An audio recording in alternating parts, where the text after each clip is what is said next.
আম, ধন্যবাদ আমাকে এই আলোচনার সাথে যুক্ত করার জন্য, বিশেষ করে উপনিবেশায়ন আহ, পাঠচক্র এবং অধ্যাপক সৈয়দ নিজার আজকে যে সুযোগ করে দিয়েছেন। যদিও আমি সেইভাবে সেলিম আল দীনের কাছে থেকে কাজ করার সুযোগ পাইনি।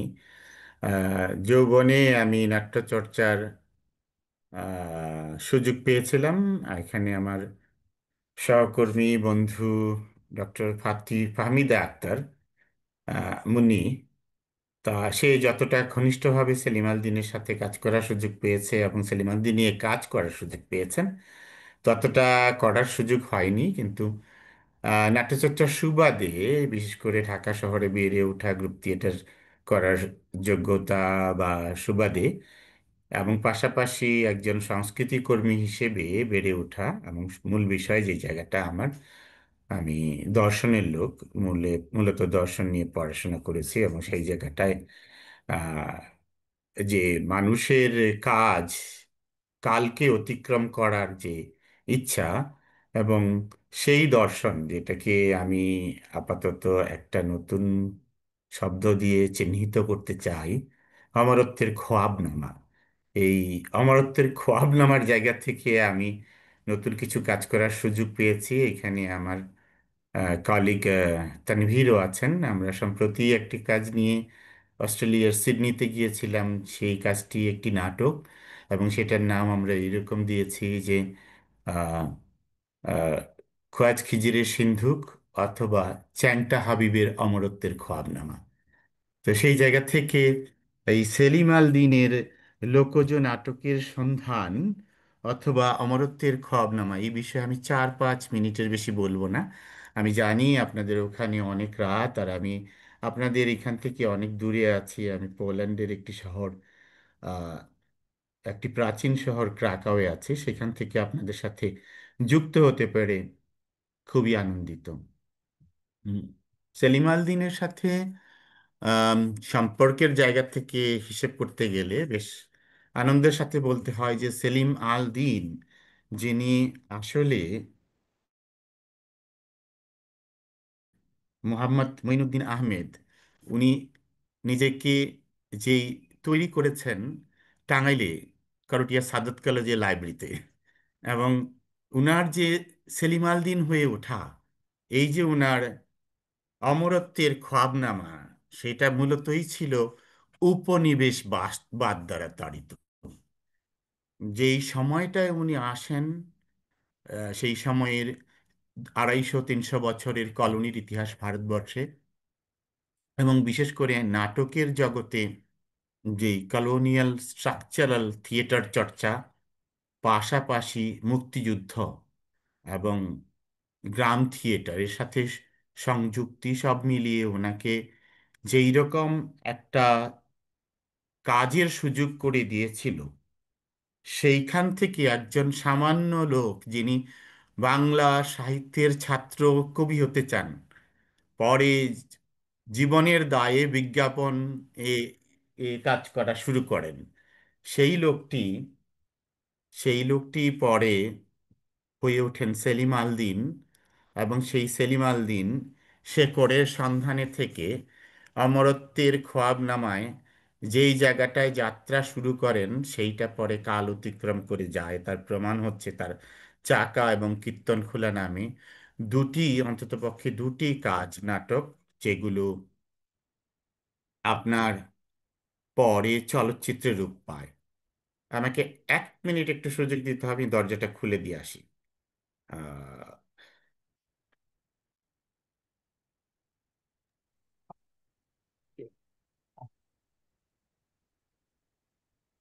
আচ্ছা, আমরা সেলিম আল দ্বীনের আলোচনা অনুষ্ঠানে এক- আছি।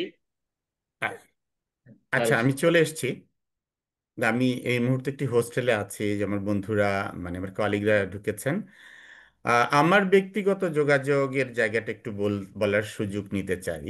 সেলিম আল দীনের চাকা চলচ্চিত্রটি যখন নির্মিত হয়, সেখানে মূল একটি চরিত্রে অভিনয় করেন আমাদের মঞ্চের এবং অন্যান্য মাধ্যমের শক্তিমান অভিনেতা আশীষ খন্দকার। কোনো কারণে মোর্শেদুল ইসলামের সাথে আশিস খন্দকারের বনিমানা হয় না, এবং এই দ্বিতীয় চরিত্রটির সংলাপ, যেটাকে ভয়েস ওভার বলে ইংরেজিতে, সেটা আমাকে দিতে হয়েছিল একজন সামান্য নাট্যকর্মী হিসেবে। সেই সময় এফডিসির অডিও স্টুডিওতে গিয়ে সংলাপ দিতে হয়েছিল, এবং আমি খুবই নার্ভাস ছিলাম সেদিন। আমাকে আহ, মূল গারোয়ানের চরিত্রে আমিনুল ভাই, যিনি অভিনয় করেছিলেন, তিনি আমাকে সাহায্য করেছিলেন। সুতরাং সেই জায়গা থেকে আমি এই আলোচনায় যেটুকু বলতে চাই যে মুক্তিযুদ্ধ দ্বারা তাড়িত 300 বছরের কলোনি চর্চা এবং নাটকের ইতিহাস, আম, সবকিছু থেকে পোস্ট কলোনিয়াল কালচারাল রেসিস্টেন্স, যেটাকে আমরা ইংরেজিতে বলবো, যে ঔপনিবেশ উত্তর সাংস্কৃতিক প্রতিরোধ গড়ে তোলা, নিজের আত্মপরিচয় খুঁজে বের করা, সেই জন্য দেশজ নাট্যাঙ্গিক তৈরি করা, এবং তার প্রথম উচ্চারণ যেটা হয়, চাকা নাটকে বেদে সম্প্রদায়কে প্রকাশ করা। এবং আপনারা যদি সেই চাকা, না, সরি, কীর্তনখোলা নাটকের বেদে সম্প্রদায়কে তুলে নেওয়া এবং তুলে আনা, এবং মহাকাব্য, এই ইংরেজি নাটকের বা কলোনিয়াল নাটকের স্ট্রাকচারকে ভেঙে, ওই যে 5টা অঙ্ক বা 3টা অঙ্ক, এবং কোনো বিশেষ চরিত্রকে ভেঙে সাধারণ মানুষকে, বেদে সম্প্রদায়কে তুলে নিয়ে আসা। আর চাকা নাটক যখন চলচ্চিত্রে রূপান্তরিত হয়, তখন সম্পূর্ণ নতুন চলচ্চিত্রের ভাষায় নির্মিত হয়, যেখানে পুরো চলচ্চিত্রটাই গিয়ে ঠেকে একটা গাড়োয়ানের গানে, রাঙা ধলারে মন গোমরা করিস না, চল মিঠা গালিতে। তো সেই গানের শেষ প্রান্তে বলছে যে খড়বি চালি যদ্দিন পাবি, চাকা তদ্দিন ঘুরাবি, আর প্রাণ ভ্রমরা চলে গেলে তাহলে তোমাকে অধের খালেতে ফেলে দেবে। তার মানে যতদিন দেহে প্রাণ আছে তোমার দাম আছে, কাজ করে যেতে হবে, এই যে ইউনিভার্সাল কথাটা। এবং চাকা নাটকের মূল সাবলাইমটা ধরে মরশুদুল ইসলাম যখন এটা ইউনিভার্সাল ল্যাঙ্গুয়েজ হিসেবে প্রতিষ্ঠিত করলেন, দেখেন একেবারেই ফ্ল্যাট গল্প, কিন্তু সেটা কতগুলো উৎসবে কিভাবে পুরস্কৃত হয়েছে। তার মানে যেই মঈনুদ্দিন আহমেদ আত্মপরিচয়ের সন্ধান করেছিলেন, যেই বেসিক ফিলসফি দর্শন দ্বারা পরিচালিত হয়েছিলেন, এবং তার উদ্দেশ্য ছিল নিজের পরিচয় নিয়ে দাঁড়ানো, তার প্রথম প্রমাণ তিনি দ্বৈতবাদী তত্ত্ব দাঁড় করালেন উপনিবেশবাদের বিরুদ্ধে। দ্বিতীয় প্রমাণ, এটাই যথেষ্ট নয়, তার আগে উনি জাহাঙ্গীরনগরের নাটক ও নাট্যতত্ত্ব বিভাগ নামে একটি প্রতিষ্ঠান দাঁড় করালেন, একটা স্কুল দাঁড় করালেন যেখানে দেশজ নাটকের চর্চা হবে। তারপরে তত্ত্ব দিলেন, এবং সর্বশেষে তিনি ওই যে তার নিজের ফিলসফি আত্মপরিচয়ের সন্ধানে দেশের নাট্যের জন্য তাড়িত হয়ে নিজের পরিচয় প্রতিষ্ঠা করার জন্য নিজেকে বাঙালি, আন্তর্জাতিক আন্তর্জাতিকতা এবং বিশ্বজনীন 3টি শব্দের ভেতর দিয়ে প্রকাশিত হলেন। যেখানে উনি ওনার কীর্তনখোলা নাটকে প্রাথমিকভাবে ওনার যে অভিসন্দর্ভ পিএইচডির মধ্যযুগের এবং প্রাচীন যুগের বাংলা নাটক নিয়ে কাজ করে দেখিয়েছেন যে বাংলায় এই ধরনের নাট্যরীতি ছিল, এবং সেটা নিয়ে কাজ করেছেন। যেটা প্রমাণ করার পর চাকাতে গিয়ে উনি বিশ্বজনীন জায়গায় পৌঁছালেন। এগুলো সবই অর্জন, কিন্তু অর্জনের বাইরে যে জায়গাটা, যদি পোস্ট কলোনিয়াল জায়গা থেকে বলেন, এত আধুনিক চিন্তা, সেটা কিন্তু শেকড়ের মানুষের কাছে পৌঁছালো না, শহুরে নাট্যচর্চায় সীমাবদ্ধ হলো। এটা আমার ধারণা।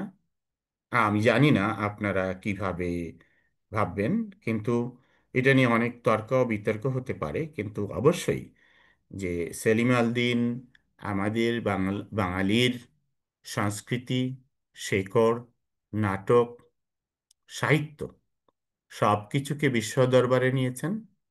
উনি আসলেই আত্মপরিচয়ের সন্ধান দ্বারা তাড়িত হয়ে উনার যে মূল দর্শন সেটা ছিল বি উপনিবেশায়ন, পোস্ট কলোনিয়াল স্ট্রাকচারের বাইরে দাঁড়াতে হবে, সেটার সার্বজনীন চেষ্টা করেছেন।